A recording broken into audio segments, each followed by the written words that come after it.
नमस्कार मित्रों, मैं कुलदीप कुमार अपने यूट्यूब चैनल @लक्ष्य एकेडमी 6387 पे आज हिंदी व्याकरण की तीसरी क्लास लेकर उपस्थित हूँ। आज मैं आप लोगों को हिंदी ध्वनियों के उच्चारण स्थान के बारे में बताएंगे। इसके लिए हम एक ट्रिक बताते हैं। अ कह विसर्ग कंठ्यराम, इचयस भी है तालु राम, रीटस पुकारो मूर्धा जी, लतस पुकारो दंत जी, उप आते हैं ओष्ठ में केवल व दंतोष्ठ में। एक बार फिर सुने। अकह विसर्ग कंठ्यराम, इचयस भी है तालु राम, रीटस पुकारो मूर्धा जी, लतस पुकारो दंत जी, उप आते हैं ओष्ठ में केवल व दंतोष्ठ में। इसका विस्तार से चर्चा करते हैं। अ का मतलब अ आ का मतलब होता है कवर, क ख ग घ अंग, और ह एवं विसर्ग, इनका उच्चारण स्थान कंठ है। आप प्रैक्टिस करके देखें।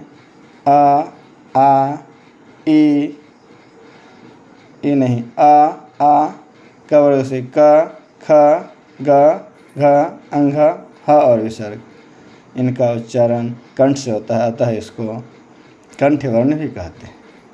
दूसरी लाइन है इचयस भी है तालु राम। तालु अर्थात जीभ के ऊपर वाला भाग जो कटोरी की तरह होता है, अर्थात ऐसे वर्ण को बोलने में आपका जीभ तालु को टच करता है। अर्थात इसके बारे में जाने। इचयस, ई मतलब होता है ई अर्थात हर से ई दीर्घई, चस हो गया च छ ज झ य, अर्थात चवर कहेंगे।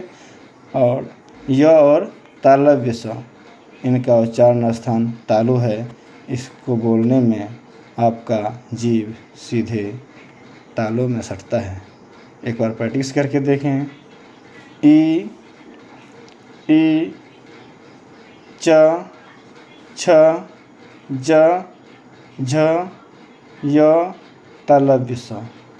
आप समझ गए होंगे कि जीभ तालु में सटता, अर्थात इसको तालव्य वर्ण कहते हैं। तीसरी लाइन है रीटस पुकारो मूर्धा जी, अर्थात री, टस हो गया टवर्ग, ट ठ ड ढ मूर्धन्य न और मूर्धन्य स, इसका उच्चारण स्थान मूर्धा है।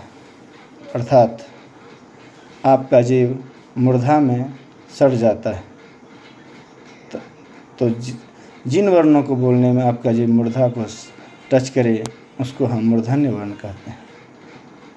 अगली लाइन है लतस पुकारो दंत जी, अर्थात ऐसे वर्ण जिसको बोलने में या उच्चारण करने में आपका जीभ दांत में सट जाता है, उसे दंत वर्ण कहते हैं।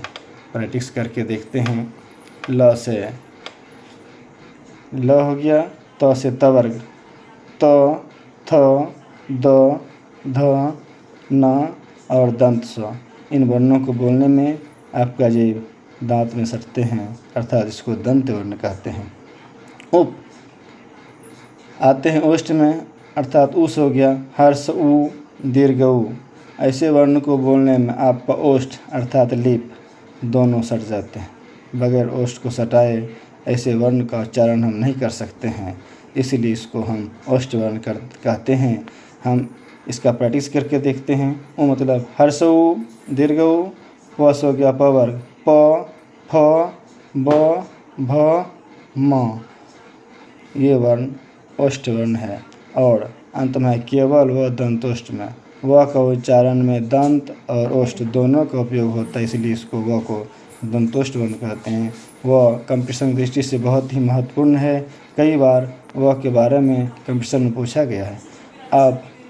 अब आप ऐसे कोई भी वर्ण परीक्षा में पूछा जाएगा, आप आसानी से बता पाएंगे जब इस प्रकार के ट्रिक को अच्छी तरह से समझ जाएंगे।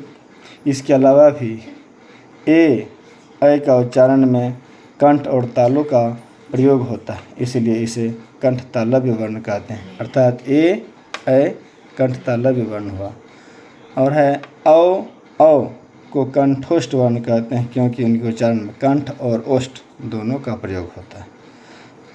अंत में प्रत्येक वर्ग का पंचमाक्षर, अर्थात कवर्ग चवर्ग टवर्ग तवर्ग पवर्ग शब्द का अंतिम अक्षर को हम नासिक्य वर्ण कहते हैं, क्योंकि अंतिम वर्ण के उच्चारण में नाक से अधिक मात्रा में हवा निकलती है, इसलिए उसको नासिक्य वर्ण कहते हैं। आज के लिए इतना ही। हिंदी व्याकरण के प्रथम अध्याय 3 क्लासों में समाप्त हो गया। धन्यवाद।